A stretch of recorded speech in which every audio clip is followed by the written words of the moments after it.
In 1892, 10 university presidents gathered in a room at Columbia University. Their task was simple: design the American education system. They took 4 days. 4 days. And the blueprint they produced, the one that would determine how every American child would learn for the next 130 years, they didn't once ask how the human brain actually learns. Not once. It was a system for producing compliance. And neuroscience has spent the last 3 decades proving that almost everything about that design was wrong. Let's start with a question.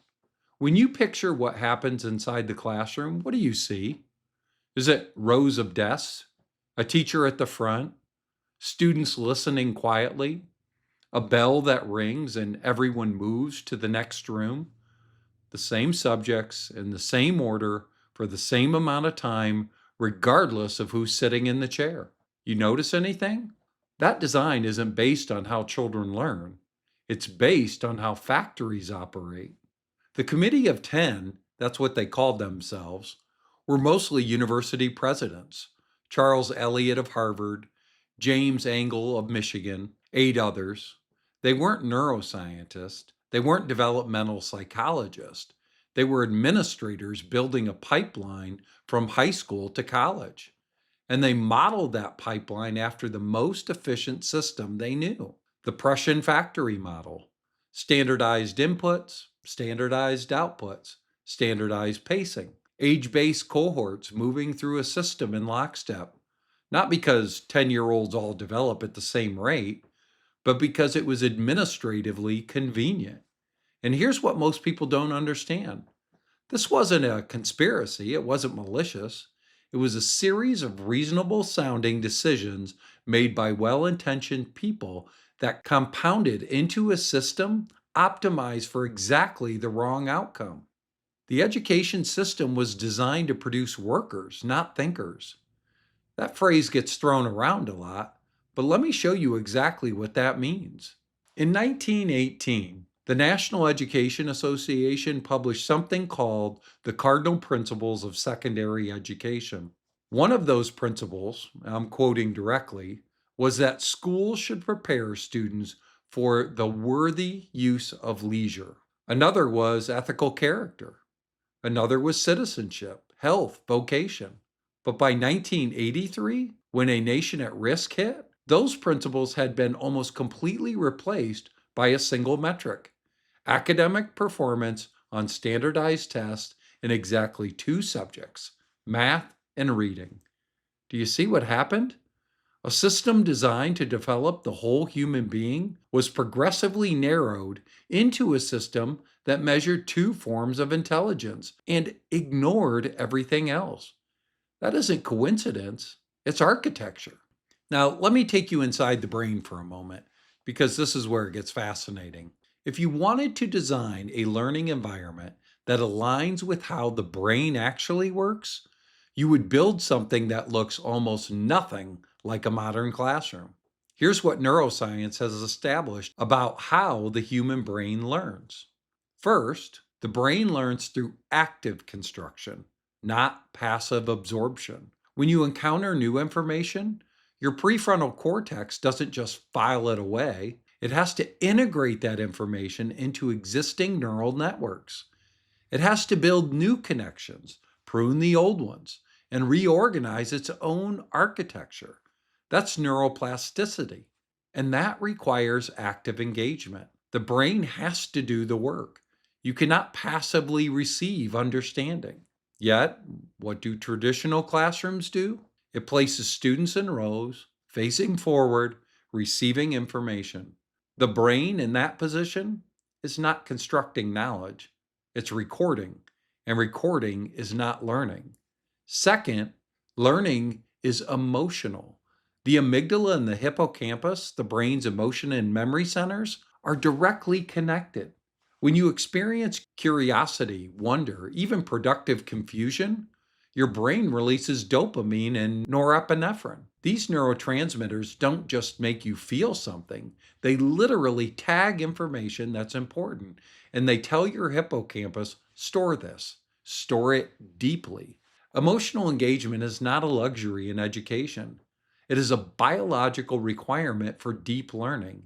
And yet, what does the system do? It strips away emotion. It replaces curiosity with compliance. It replaces wonder with worksheets.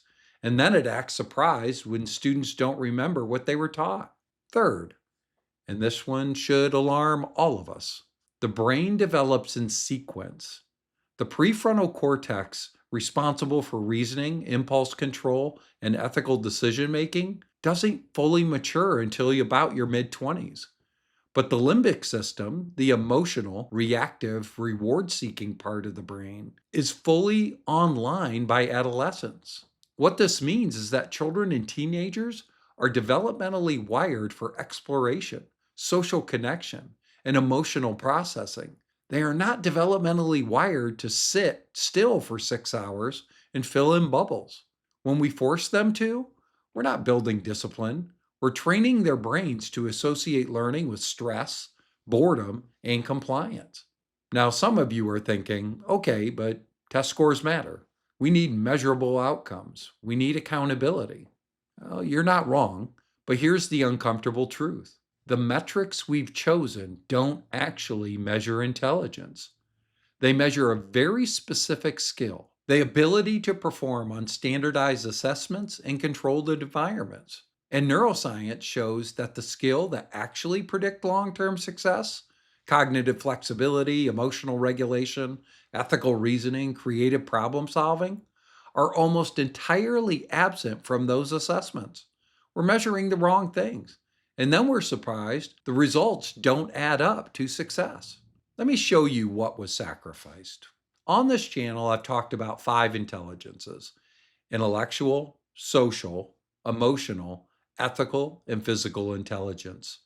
These aren't separate categories, they are an integrated system.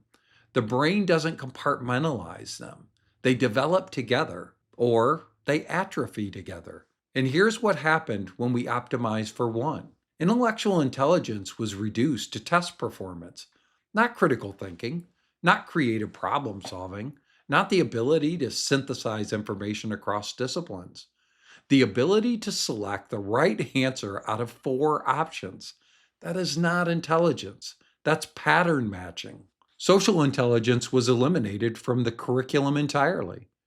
When No Child Left Behind tied school funding to math and reading scores, schools did exactly what any rational institution does when survival depends on 2 metrics. They optimize for those 2 metrics and abandon everything else. Conflict resolution training, well, that never existed in the first place. The ability to read a room, to navigate disagreement, and to build trust across that difference, those aren't on the test, so they aren't taught. Emotional intelligence, the ability to regulate your own emotions, to process fear, anxiety, uncertainty, never measured, so never taught. And now we have a generation where youth anxiety disorders have increased by 70%. And we're wondering why they can't cope. We didn't train that muscle. Then we blamed that muscle for failing. Ethical intelligence, the ability to sit with a dilemma where the wrong choice is profitable and the right choice is painful, and you choose the right choice anyway. I've done an entire video on this. The neuroscience is clear. Ethical reasoning uses the same neural hardware as the highest forms of cognitive control, but it wasn't on the test. And if it wasn't on the test, it wasn't funded. And if it wasn't funded, it didn't exist to schools. Physical intelligence, the integration of the body and the brain, the understanding that movement, sleep, and nutrition and physical health are all directly connected to cognitive performance. That's been reduced to 1 day of physical education a week, if that. And the result? For the first time in recorded history, IQ scores, as measured by the Flynn effect, began to decline. After a century of rising, they reversed. The system that was supposed to make us smarter was actually making us less intelligent, on its own metrics, no less, while ignoring the 4 other intelligences that determine whether someone can actually navigate a complex, unpredictable world. Think about what this means. We build a machine to produce intelligence, and the machine is producing the exact opposite. Now, here's where it gets urgent. Everything I've just described, the compliance training, the narrow intelligence, the atrophy of ethical reasoning, was already a crisis. But now we're entering an era where the consequences aren't gradual anymore, they're immediate. AI can now pass the bar exam. AI can write code faster than any human. AI can generate strategies, analyze data, and produce content that looks and sounds intelligent. But here's what AI cannot do. And here's why the education system failure is about to become catastrophic. AI cannot navigate an ethical dilemma where the wrong choice is profitable and the right choice is painful. AI cannot build trust across a community of strangers. AI cannot process grief or fear or moral complexity. AI cannot maintain physical health. AI cannot look at a child who's struggling and know what the child needs. Not because the data says so, but because a human being with lived experience can see it in their eyes. Great teachers do that. The one thing AI cannot do is be irreplaceably human. And our education system just spent 130 years training people to be replaceable. Think about that. The skills we're neglecting, social intelligence, emotional intelligence, ethical intelligence, physical intelligence, those aren't soft skills that lie on the fringes. In the age of AI, they're the only skills that matter. They're the only thing that separates us from a machine.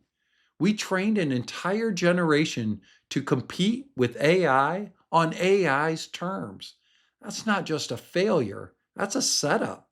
So here's the question you need to be asking. If the system isn't going to change fast enough, and it won't, what do we do? And this is where neuroscience gives us something to work with. Because the same brain plasticity that the system ignored is the brain plasticity you can use to reclaim your own intelligence at any age. Let me give you 4 practices. Number 1, you got to rebuild your attention. The prefrontal cortex is strengthened by sustained focus. Every time you resist the urge to check your phone, every time you sit with a difficult text and you push through the discomfort of not understanding it immediately, you are strengthening your neural pathway to separate deep thinkers from shallow ones. Read books that are slightly above your reading level. Write by hand. Practice monologuing, talking through a complex idea without notes. It forces your brain to organize information in real time. The struggle is the growth. Number 2, seek ethical discomfort. I've said it before on this channel and I'll say it again. Comfort is not your friend.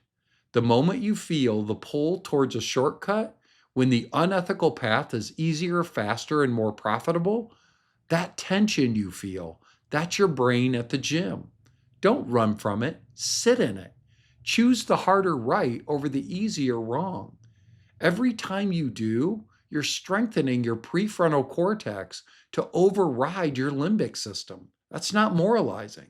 That's the neuroscience. Number 3, practice modeling other minds. Social intelligence is trainable.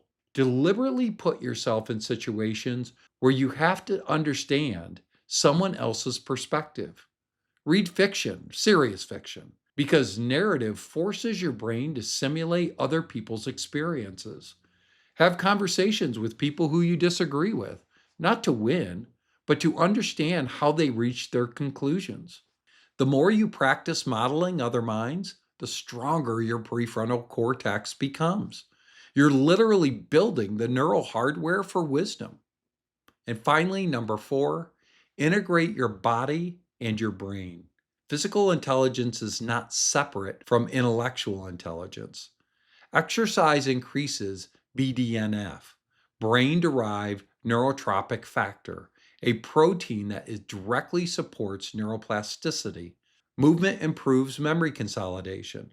Sleep, nutrition, stress management are not lifestyle choices. They're cognitive requirements. If you're not taking care of your brain's physical infrastructure, you cannot think at the highest level. It's that simple. So let me leave you with this. The Committee of 10 sat in a room for 4 days in 1892, and they built a system designed to produce compliant workers, not sovereign thinkers. They didn't know what neuroscience would later discover. They didn't know that intelligence is not a single metric. They didn't know the brain learns through active construction, emotional engagement, and social connection.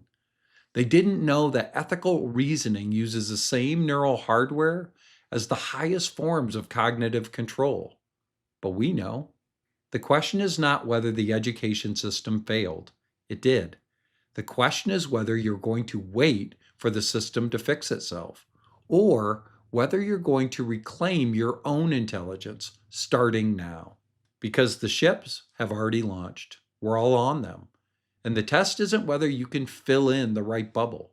The test is whether you can think. If this changed how you think about education and intelligence, subscribe to the channel. I try to make videos every week about the forces shaping our minds and our futures, and how to make sure you're building both on a foundation that lasts. Thank you for watching. I'm Dr. Jonathan Strecker, author of Emergence. Stay strong.